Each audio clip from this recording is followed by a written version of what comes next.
दोस्तों नमस्कार। आज मैं बात करूंगा कि यदि अंग प्रदेश भविष्य में कभी एक पृथक राज्य बनता है तो इसके क्या क्या फ़ायदे होंगे और क्या क्या नुकसान होगा। अंग प्रदेश की सीमाएं कहाँ तक होंगी, अंग प्रदेश की राजधानी क्या होगी और अंग प्रदेश बनाने को लेकर कभी कोई मांग हुआ है या नहीं हुआ है। तो आइए सबसे पहले जानते हैं। देखें, यदि अंग प्रदेश भविष्य में कभी बनता भी है तो ये एक बहुत ही छोटा राज्य बनेगा और इसे बहुत ही छोटे राज्यों में इसकी गिनती आएगी।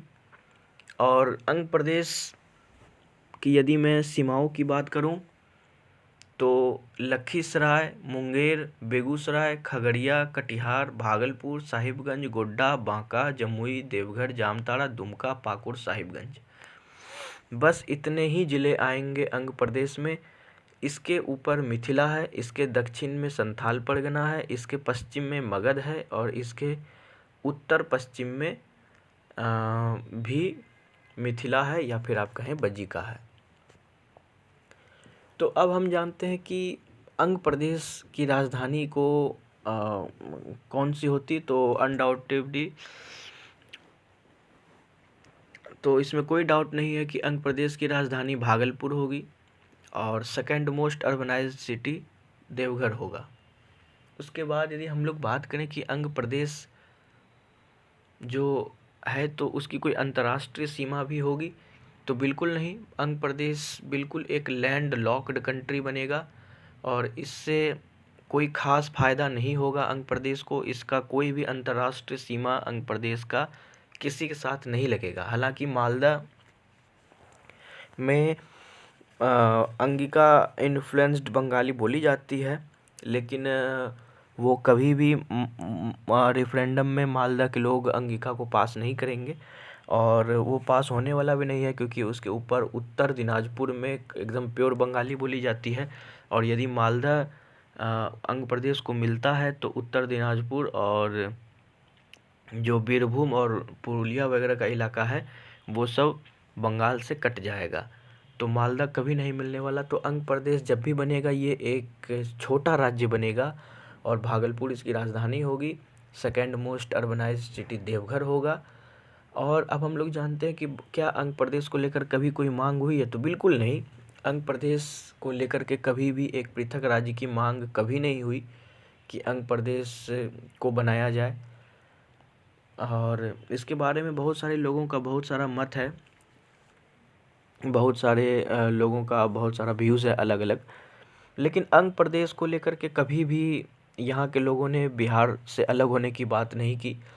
मिथिला में भी मांग हुई है बिहार से अलग होने की, मगध में भी कुछ हद तक, ज़्यादा नहीं। कभी कभी एक दो बार मैंने सुना है कि मगध में भी मांग हुई है कि मगध को फिर से रिस्टोर किया जाए बिहार और झारखंड के ज़िलों को मिलाकर। और भोजपुर में भी मांग हुई है। लेकिन अंग प्रदेश में आप कभी नहीं सुनेंगे कि अंग प्रदेश में, या फिर आप कभी भी कोई न्यूज़ नहीं दे पाएंगे जब कभी ऐसा कहा गया हो कि अंग प्रदेश को एक अलग राज्य बनाने की बात की गई हो। यहाँ पर अंग प्रदेश में कभी भी अलग राज्य बनाने की बात कभी नहीं की गई। अब हम लोग जानते हैं कि इसमें जो सबसे पश्चिमी ज़िला होगा अंग प्रदेश का वो कौन सा होगा। तो सबसे पश्चिमी ज़िला लखीसराय होगा और सबसे पूर्वी ज़िला साहिबगंज होगा। सबसे उत्तरी ज़िला खगड़िया होगा और सबसे दक्षिणी ज़िला जामताड़ा होगा। तो अंग प्रदेश बनता है यदि भविष्य में, तो क्या इससे अंगवासियों को फ़ायदा होगा। देखें, फ़ायदा तो बिल्कुल होगा, क्योंकि जब भी एक अलग राज्य बनता है तो वहाँ की जो रॉयल्टी टैक्स होती है और जितने भी कर होते हैं वो सभी उसी एरिया में खर्च होता है। लेकिन छोटे राज्यों में हमेशा पॉलिटिकल इनस्टेबिलिटी भी बनी रहती है, उठापटक होती रहती है राजनीति में, ये बात होती है।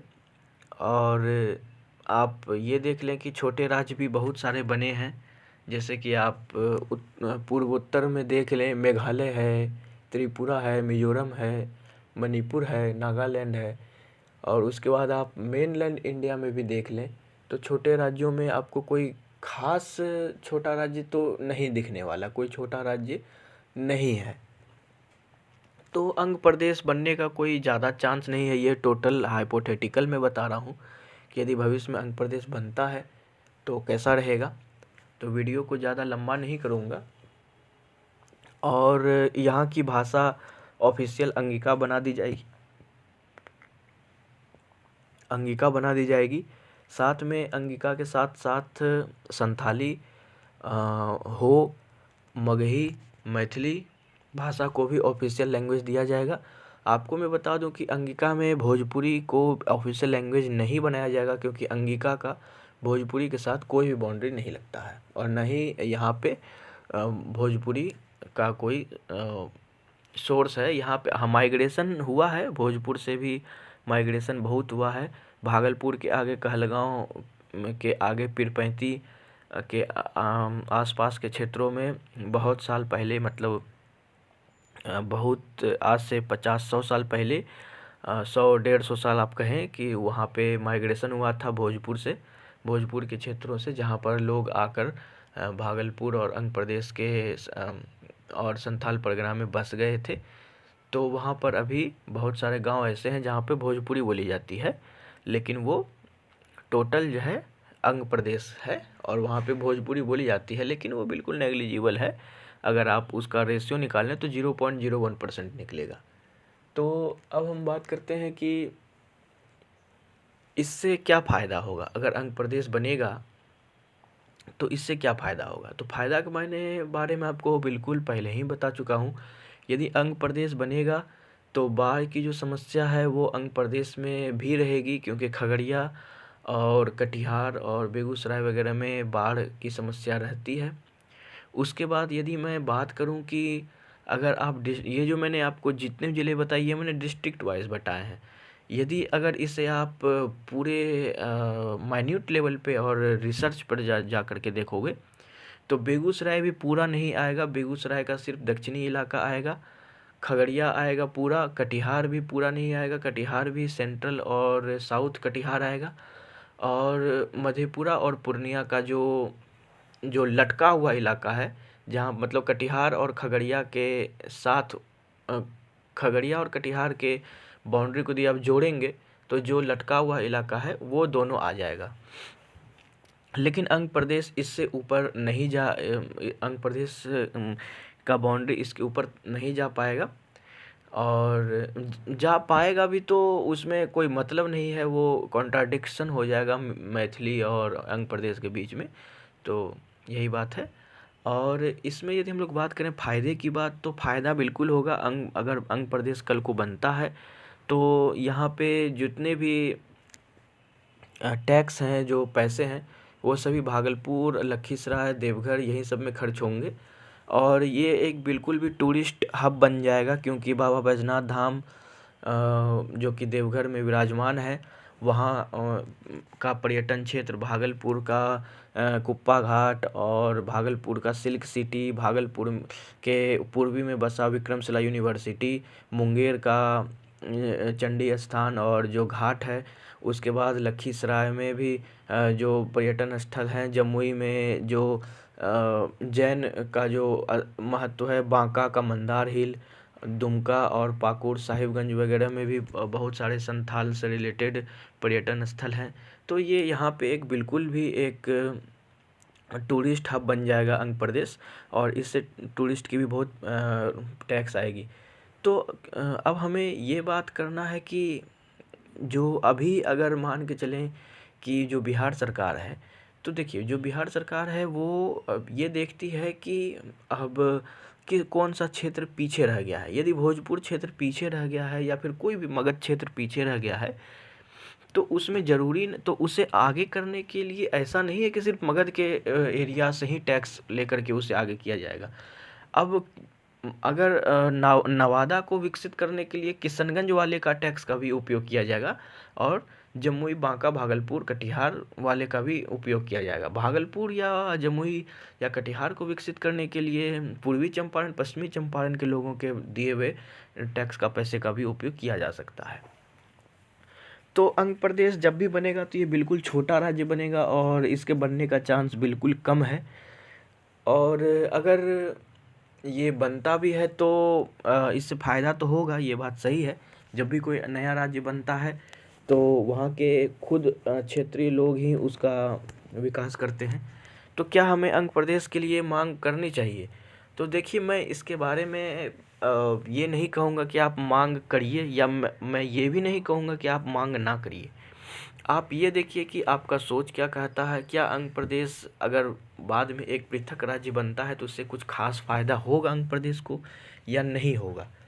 तो ये तो सबके अपने अपने मत हैं।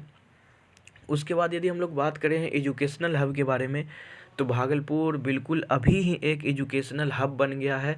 यहाँ पे आसपास के जितने लोग हैं, इनफैक्ट मालदा से भी लोग आते हैं, पाकुड़ से लोग आते हैं भागलपुर, और इस क्षेत्र का सबसे बड़ा शहर, इनफैक्ट पूरे बिहार का सबसे दूसरा बड़ा शहर भागलपुर बन गया है। यहाँ पे व्यापार और शिक्षा के केंद्र में भागलपुर ने बहुत तरक्की की है। तो यहाँ पे कोई ख़ास बात नहीं होगी। उसके बाद राज्य बनने के बाद भागलपुर से खुद भागलपुर राजधानी एक्सप्रेस चलेगी भागलपुर से नई दिल्ली के बीच में, और उसके बाद भागलपुर से संपर्क क्रांति एक्सप्रेस को भी चलाया जाएगा, और उसके बाद भागलपुर में एक एयरपोर्ट भी बनना आवश्यक हो जाएगा। उसके बाद अंग प्रदेश में एक एम्स भी रहेगा देवघर, और एक एयरपोर्ट भी बाद में देवघर में भी एयरपोर्ट बन जाएगा। तो पूरे मिलाकर अंग प्रदेश में 2 एयरपोर्ट, 2 एम्स भी हो सकते हैं यदि भागलपुर में मिल जाए तो, और 2-2 और एक राजधानी और एक संपर्क क्रांति को गुजारा जाएगा। उसके बाद हम लोग बात करें तो जमालपुर का रेल कारखाना जो है, जिसके ऊपर बिहार सरकार और केंद्र सरकार ने कभी ध्यान नहीं दिया, तो उसके ऊपर भी खास ध्यान दिया जाएगा। और जो इसकी चुनौतियां होंगी, तो मुंगेर में जो गुंडागर्दी है और मुंगेर में जो अवैध कट्टा और पिस्तौल की जो व्यापार होती है, उसे संभालने की बहुत परिश्रम करना पड़ेगा अंग प्रदेश पुलिस को, ताकि मुंगेर में कानून व्यवस्था बनी रहे। उसके बाद हम लोग बात करें तो नक्सलवाद से भी अंग प्रदेश को जूझना पड़ेगा, क्योंकि दुमका और जामताड़ा और जो कुछ इलाका पाकुड़ का है वो नक्सलवाद का है। जैसे आप तीन पहाड़ में जब आप उतरेंगे, तो तीन पहाड़ एक बहुत ही स्टेशन है, बहुत ही अच्छा स्टेशन है। तो वहाँ पे आपको थोड़ा बहुत नक्सलवाद का थोड़ा खतरा बना रहता है। तो अंग प्रदेश में ये सब चुनौतियाँ होंगी। अंग प्रदेश के फ़ायदे भी मैंने बता दिए। अंग प्रदेश का जो राज्य है वो बिल्कुल भी लैंड लॉक्ड कंट्री बनेगा। इसकी सीमाएं समुद्र से नहीं लगेंगी, जिसके कारण कि इसे हमेशा बंगाल पे निर्भर रहना पड़ेगा कोई भी सामान का आयात या निर्यात करने के लिए। उसके बाद अंग प्रदेश के जो फ़ायदे हैं वो भी मैंने आपको बता दिए, और अंग प्रदेश की जो चुनौतियां हैं वो भी मैंने आपको बता दी। मैंने आपको बता दूं कि ये बिल्कुल भी हाइपोथेटिकल है कि अंग प्रदेश भविष्य में कभी बनता है या नहीं बनता है। मैं बिल्कुल भी अंग प्रदेश बनने का समर्थन नहीं करता और ना ही इसका विरोध करता हूँ। मैं कंप्लीट न्यूट्रल हूँ। ये कंप्लीट हाइपोथेटिकल एनालिसिस है अंग प्रदेश को लेकर के। आप जो इसके बारे में सोचते हैं आप कमेंट करके बता सकते हैं। जय हिंद, जय भारत, जय अंग प्रदेश, जय भागलपुर।